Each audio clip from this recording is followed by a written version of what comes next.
good day, Miss Genevieve Quebec. Will you please introduce yourself? Good day, ma'am. I am Genevieve Quebec. I am 44 years old and I am married. I have 3 children, two boys and 1 girl.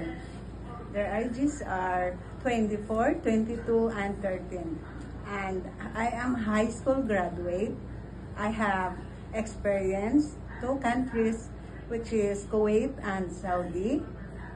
My first experience, I work in Saudi Arabia. Yes. Um, What is I your main serve to duties? Okay. Family of 6. My main duties are household chores, cleaning Yes. of the house, doing ironing and laundry, and taking care of the children. The ages are 10 and 2 years old. Yes. How about in Kuwait? I work in Kuwait. My main duties are doing household chores also, and taking care of the 14-year-old girl. My main duties are maintain cleanliness, cleaning of the house, doing iron and laundry also, cooking, and gardening. Okay, since you take care 2 years old,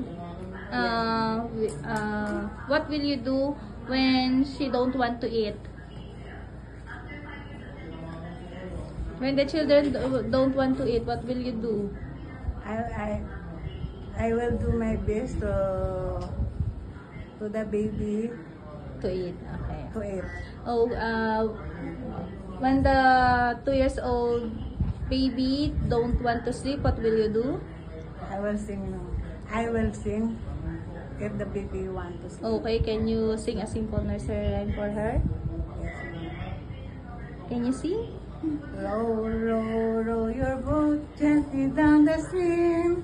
Merrily, merrily, merrily, merrily, but it is the dream. Okay, thank you, thank you. Thank you.